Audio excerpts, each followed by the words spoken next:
the core with this character is that he has 2 basic attacks.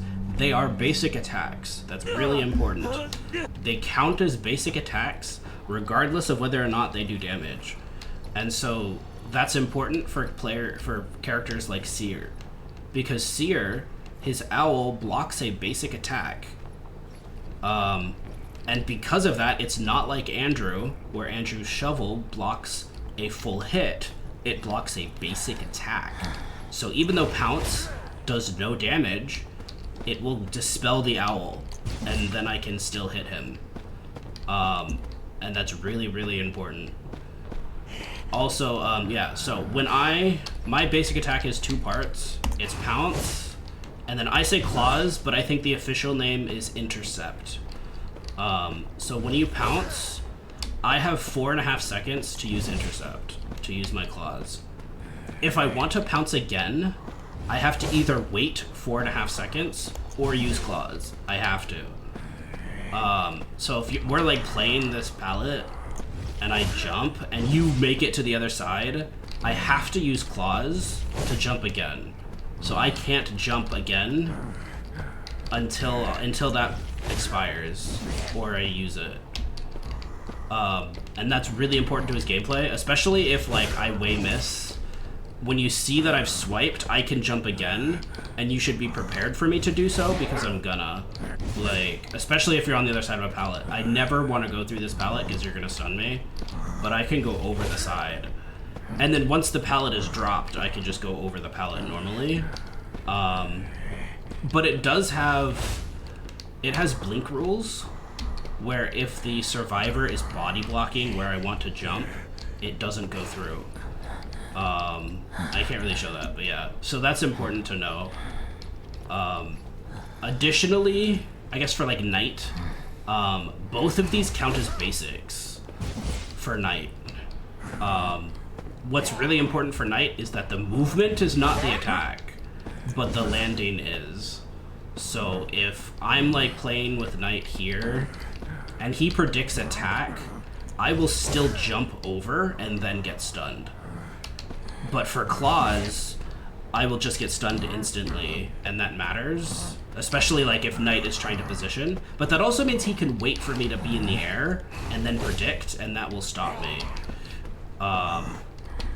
Whereas this is an ability, and I haven't cast it yet, so he can predict me and then block it before I, like, because I can't launch myself. But yeah, so his second ability, or his first ability, is Lunge. It's just literally Lunge, and it has 2 charges where I can dash once, and then I think it's 6 seconds I can dash again, and then it has a pretty decent cooldown. But as I was showing, let me turn off cooldowns for this purpose. As I was showing earlier, this is a combo ability where I can attack at the end of this, and it doesn't matter when or how far I dash. I can do weird stuff, and like you can tell when an Emil is getting good because he can pivot and shit. It's a lot. What's really important as a survivor is that this hits everything in a line. You cannot body block this ability. I will hit everyone in a line. What is important about Emil, the most important thing about Emil, is that he only does chip damage. Where's Andrew? Here's Andrew. So my basic attack doesn't deal damage. So Pounce does not deal damage by itself. And so he has Mark of Prey, which is this Ada whistle. And now if I were to Pounce again, he now took a chip damage. And that's like the thing. And notice he doesn't have a whistle anymore. So I did a full hit with just Pounce. The third hit didn't do anything. It just gave him a whistle again. And then it only does a chip. And this obviously I'm just showing that's my basic. That's Pounce. And so, but what's also you probably noticed is I don't recoil. I don't recoil at all with Pounce. Pounce does not have a recoil. It's doing a chip damage. What does recoil is Intercept. And Intercept does a chip by itself. Think like Goatman. So that does a chip, and then applies Mark of Prey if they don't have it. And then if they do have Mark of Prey, notice that did 2 chips. So that consumes 1 Mark of Prey to deal a chip, and then does the base chip on top. But I recoil whenever I use claws, no matter what.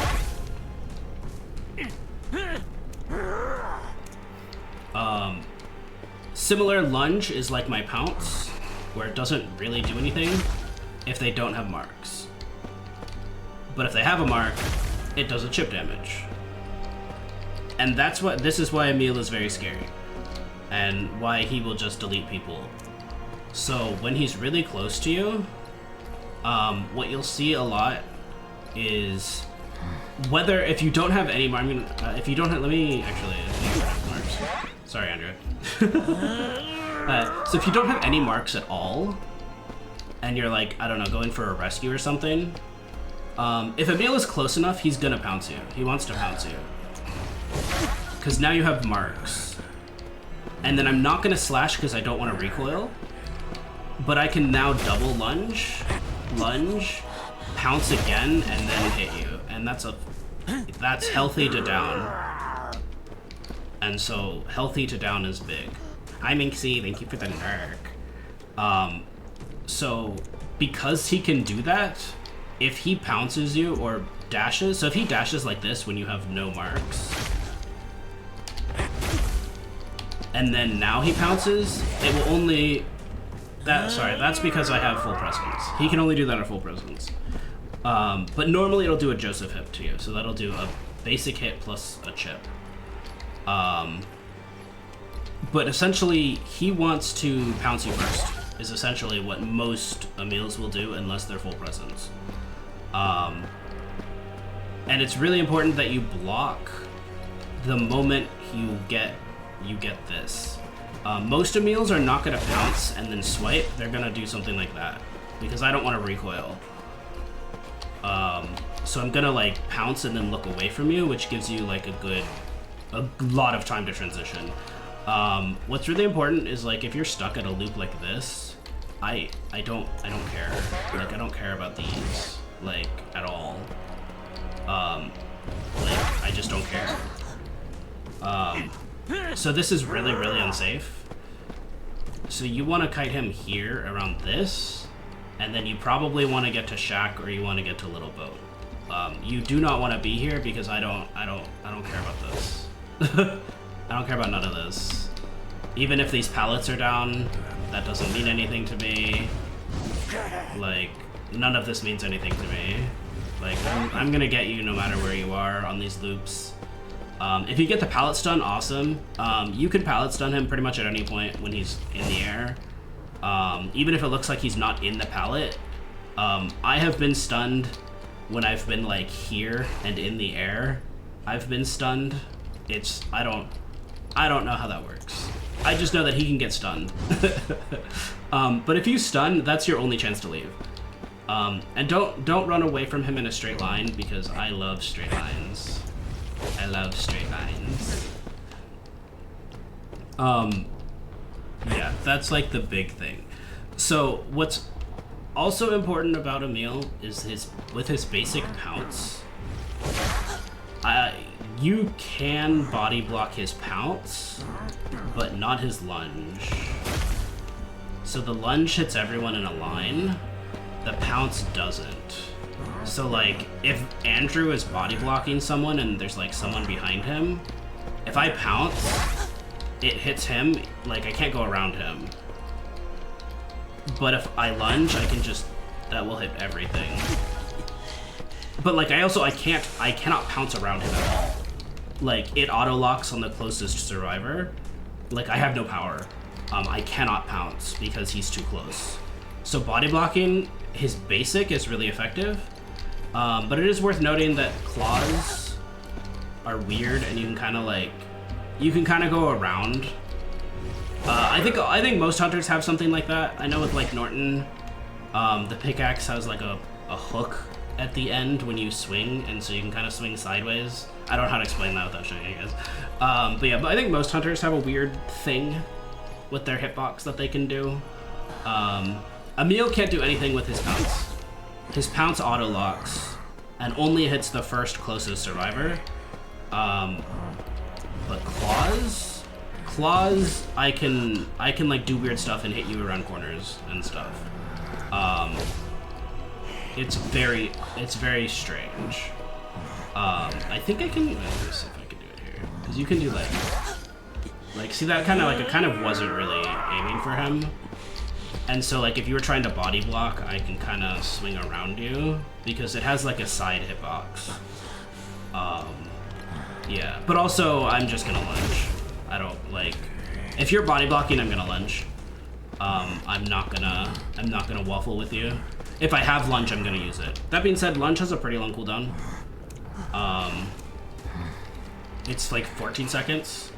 It's 14 seconds from the second lunge.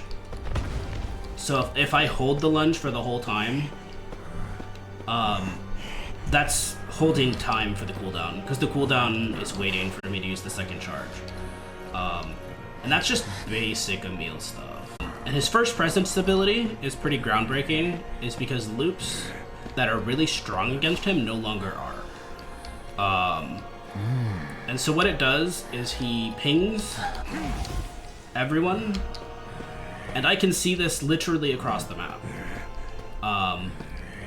As long as you're in range of the initial ping, when I pick it up, I go feral for 8 seconds, or I think it's 10 seconds, for an amount of time. I gain 8% movement speed, and you can see I see the ping again. So I know where Andrew is, even though he's not in. Even though I didn't have tinnitus, I get another ping, and I can pick it up again to gain movement speed. And that will happen 3 times if you were hit by the initial ping. And so what that means is essentially, as long as I have first presence, I can always find you, as long as I hit you with the initial ping. So once this ping goes off, even though it has a 45-second cooldown, every 18 seconds you're gonna ping again. It doesn't matter where you are. I could literally leave, and he will ping again, because I hit him with the initial ping. So it doesn't matter where I am. I could be checking exit gate, because reasons. I can see this all the way across the map. It doesn't matter. Yeah, so once you get hit by that first ping, I will always be able to track you, and it gives me movement speed. On top of movement speed, it reduces my lunge cooldown, and I can lunge faster. So you can see it immediately reset my lunge cooldown, and now it's like glowy. So I can charge this faster, and the cooldown is shorter. See, it reduces when I pick up the ping. So I'm just like, yeah, this is like a really big buff for him.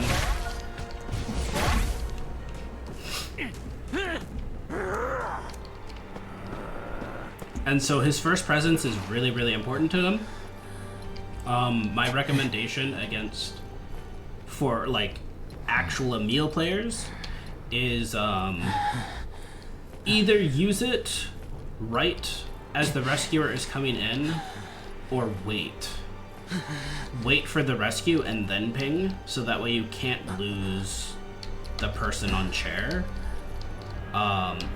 It is an 18-second delay, so they can get very, very far.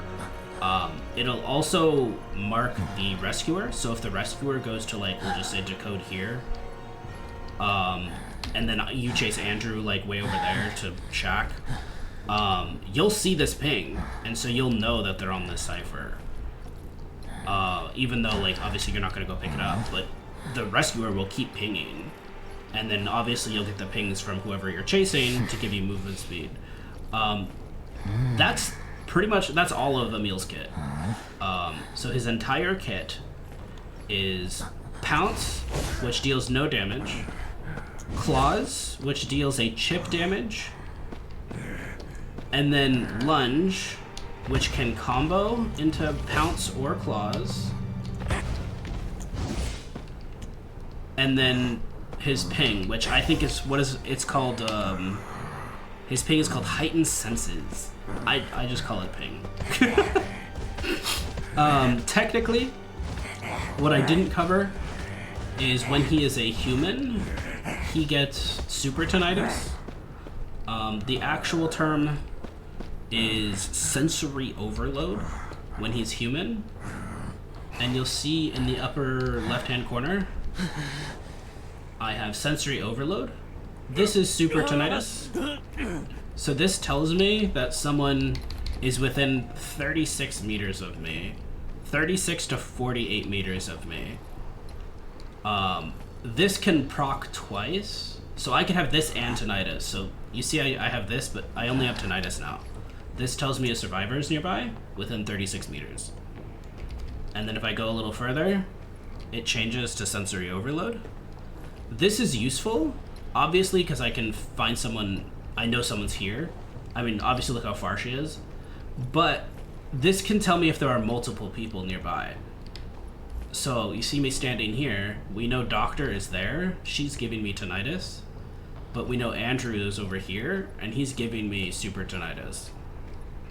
And so I can have both. And that gives me a lot of data to tell me where people are. It's really important that my ping is only 30 meters. And because of that, so tinnitus is 36 meters. So if I'm looking for someone and I have tinnitus and I ping, I didn't hit anyone. So I know that they're probably on the far end. So they're either all the way at that cipher, which is out of tinnitus, which is at the max range of tinnitus, or they're on this side. And that just eliminates that they are not within 30 meters of me because it didn't ping. And that can be really useful just for trying to find someone. Because if I'm here and I'm like, where is she? Like I'm checking, is she hiding? And then I ping, well, she's within 30 meters, so I just get to know where she is. And then now my cooldowns are reduced because I pinged her. But his full presence marks people for 3 times instead of 2 times. And that's important because, as I already explained, is Pounce doesn't deal damage. It applies marks. If they have a mark, it detonates 1 mark. And that does 1 chip. Swipe also detonates a mark, which is 1 chip, and then applies a chip. But see, now because of my full presence, she still has 1 mark. So if I lunge, she's dead. Or I can just pounce again. And at no point did I don't need to recoil at any point for any of that if I did it correctly. So if I was like doing it correctly, I could just pounce her. Oh, I don't have cooldowns. Hold on. Wait, get rid of these marks. Get rid of these marks. Do it again, Doctor. Alright, so if you do it correctly, with no marks, at full presence, I can pounce, deliberately miss the swipe. Pounce again, lunge, and swipe, and I only recoil once.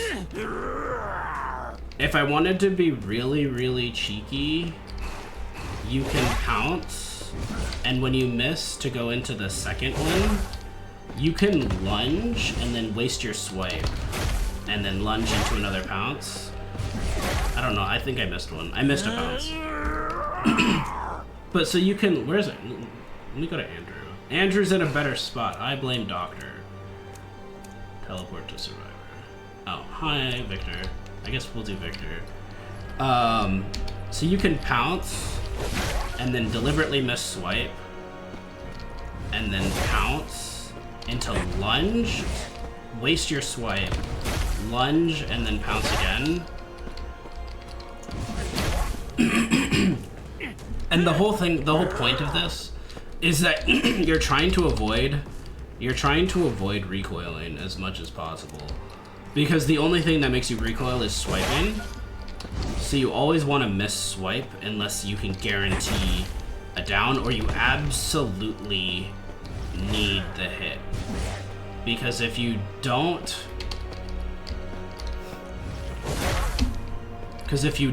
now we're in this situation where the Pounce isn't downing. But obviously if I'm setting up multiple times and you're moving a lot, obviously, like, you shouldn't let him do that. Because if you're playing this palette, I can't jump over this. Like, I can jump over this. I can't jump over into this. And because he's here, I can't do anything with him. I'm like melee Bonbon, where I'm gonna chip you a lot, but I have to physically chip you. Which is why I was saying his ping is so important. Is because now I don't care about this. I'm fast enough that I can go around this now. And I can... You're not getting around this a second time now. And that's like quarter scale, which is also like Wipey Cruise. It's not for the data is nice, but it's you're slower now and I'm faster. And that's it. You kind of lose. Because I'm a movement speed hunter. And that's pretty much Emil. Alright, so first off, so you should be very afraid of waiting here. So I can't do that with a normal lunge, but I can with a charged bounce. And you should be very afraid, because I will beat you to this.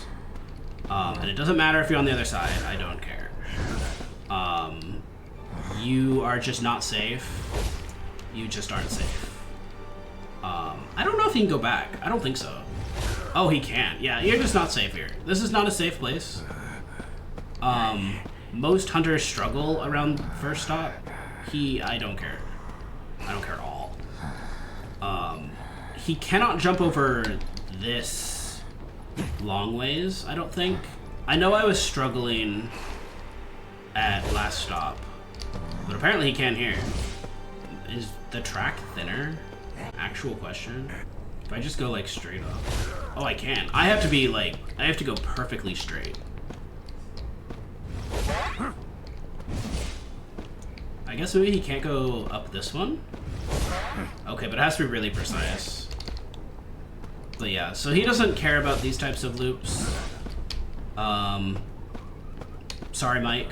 Sorry, Aeroplanist. Wendy. Wendy still soft counters him, I think.